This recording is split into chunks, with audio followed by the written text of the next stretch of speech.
Isang mapagpalang umaga sa ating lahat, mga kapatid ko kay Kristo, mula sa The Solid Rock Morning Devotion.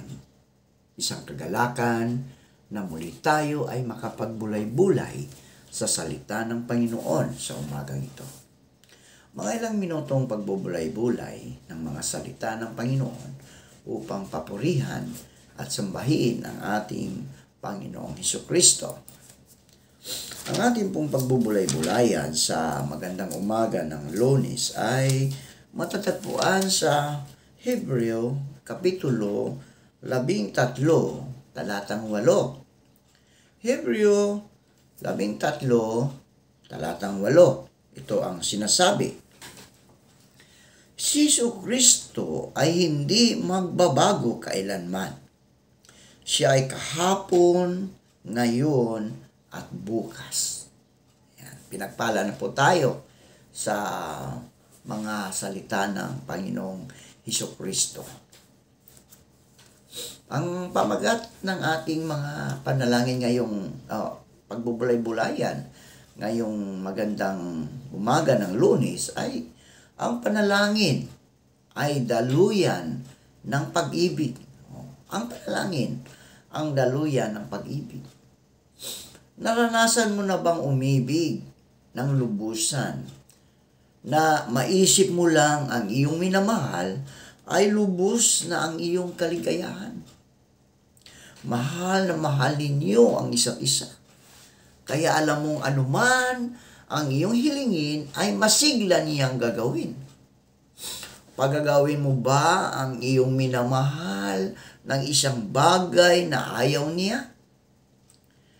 Kung alam mong may hinihiling siya at kaya mong ibigay iyon sa kanya, hindi ba't ikagagalak mo ng gusto na ibigay iyon sa kanya?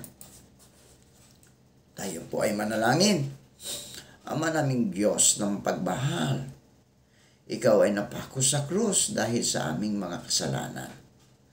Maraming salamat, Panginoon, sa pag-ibig na iyong inialay sa amin.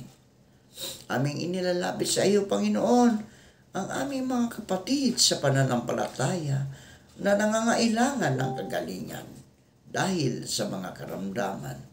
Naway abutin mo sila, ibalik mo ang kanilang mga lakas na nawala, at ito'y pagalingin mo, O Diyos.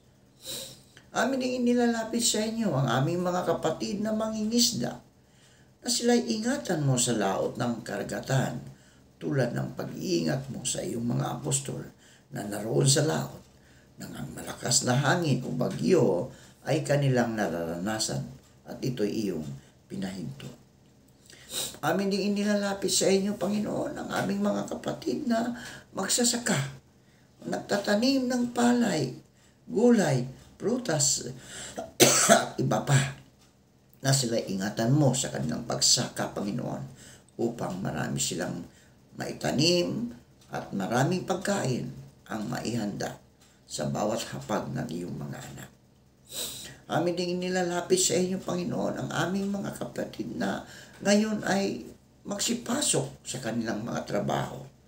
Ingatan mo sila, O Diyos, na makarating sa kanilang trabaho upang patuloy nilang gampanan ang kanilang mga tungkulin bilang mga empleyado, O Diyos. Gayon din, Panginoon, aming inilalapit ang aming mga estudyante mula sa kinder, elementary, high school, senior high school, and college, na patuloy mong ingatan ang bawat isa sa kanila. Bigyan mo po sila ng karunungan, Panginoon, sa kanilang pagbabiyahe, Panginoon. Ingatan mo sila na makarating sila sa kanilang paaralan na maluwalhati. Gayon din, Panginoon, aming inilalapit sa inyo ang aming mga kapatid na naghahanap ng trabaho. Ito man ay lokal o abroad. Naway makasumpong sila ng trabaho sa tulong ng iyong banal na Espiritu upang sila, O Diyos, ay magkaroon ng hanap buhay. Amin inilalapit sa inyo, Panginoon, ang mga kababayan namin na naroon sa ibang bansa, naghahanap buhay, na merong kaguluhan. Lord, ingatan mo sila, Panginoon. Ilayo mo sila sa anumang kaguluhan na naranasan nila sa lugar kung saan sila naroon nagtatrabaho. Panginoong Diyos, salamat sa mga katugunan sa aming mga panalangin sa pangalan ni Jesucristo na aming Diyos at tagapagligtas. Amen. Amen. Tuturin ito sa ating relasyon sa Diyos, mga kaibigan. Ipinagkakaloob ng Diyos ang ating mga kahilingan dahil mahal na mahal niya tayo. At kapag sinagot niya ang ating mga panalangin, dumadaloy ang kanyang pag-ibig patungo sa atin. At dumadaloy pabalik ang pag-ibig sa kanya sa pamagitan ng pasasalamat at pagpupuri.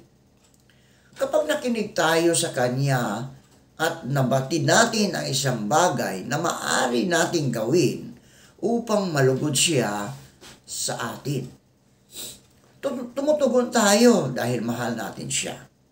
Tinatanggap niya ang ating handog na pag-ibig. Nagagalak tayo na kanyang pag-ibig, ang panalangin, ang daluyan ng ganitong pag-ibig. Ang panalangin ang nag-uugnay sa atin sa kapangyarihan ng Diyos. Ikaw ba? Ikaw ba ay nababagot na at hindi mo nararanasan ang kapangyarihan ng Diyos sa iyong buhay? Sa iyong pagbabasa ng Biblia at pagkaalam tungkol sa kapangyarihan at lakas ng Diyos sa kasaysayan ng kanyang bayan. Natatanong mo ba kung pareho pa rin ba ang Diyos na sinasamba natin ngayon? Mayroon akong magandang balita sa iyo, kaibigan. Ang sabi sa Hebreo 13:8, ang Diyos noong nakaraan ay siya rin ngayon magpakailanman. So siya pa rin ang hari ng mga hari at Panginoon ng Panginoon, ang makapangyarihang Diyos na sa atin ang problema, kaibigan. Wala sa Diyos. Kunin natin halimbawa ang isang motor na di kuryente. Hindi ito umaandar sa buong maghapon. Ngayon, ano ang problema? Ano ang problema? Kasi hindi nakasaksak. Hindi nakasaksak sa pinagmulan ng kuryente.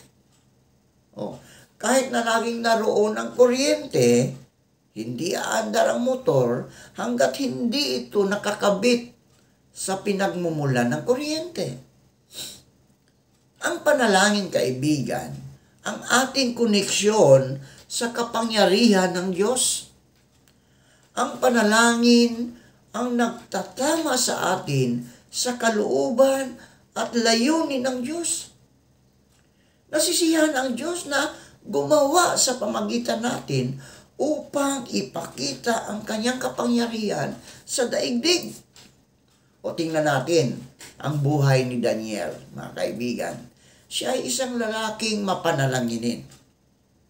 O tingnan, basahin natin ang Daniel 6:10. Nang malaman ni Daniel na nilagdaanan ng hari ang gayong kautusan, umuwi siya.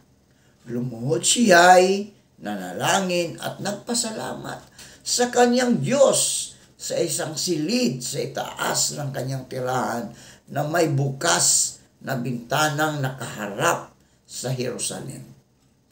3 beses niyang ginagawa ito sa maghapon, gaya ng kanyang kinaugalian.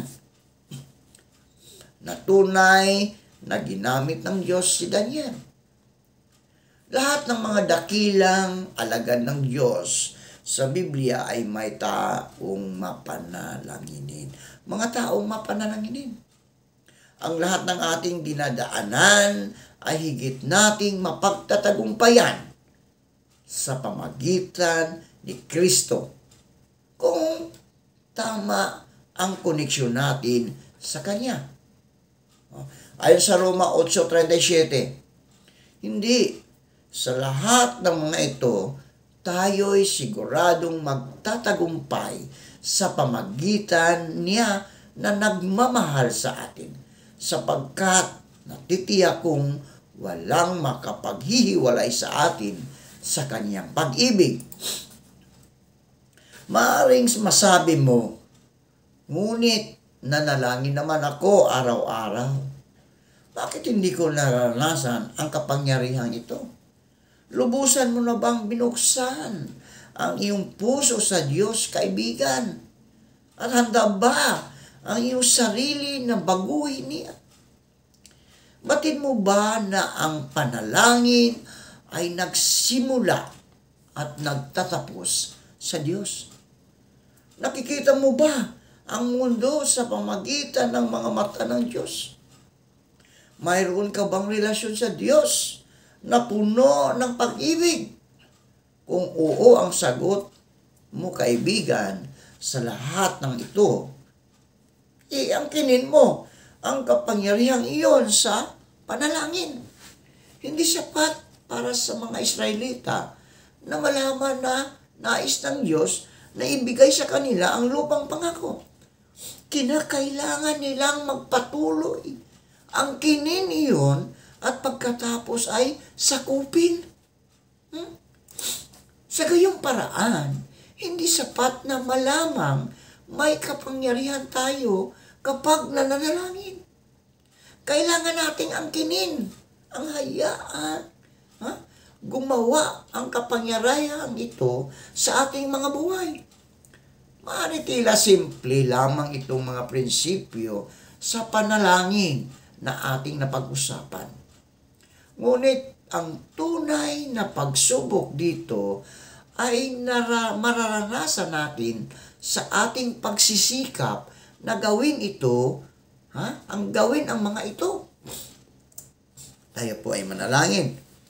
Diyos na mapagmahal, maraming salamat, Panginoon, sa pag-ibig mo sa amin. Naway masuklian namin ang pag-ibig na ito sa pamagitan ng pagmamahal namin sa aming kapwa, pagmamahal sa aming mga kaaway. Tulungan mo po kami, Panginoon, na makamit namin ang iyong mga utos na mahalin ang isa't isa, lalong-lalo na, O Diyos, sa aming mga kaaway. Maraming salamat at sa iyo ang papuri sa matamis na pangalan ni Jesus. Amen at amen.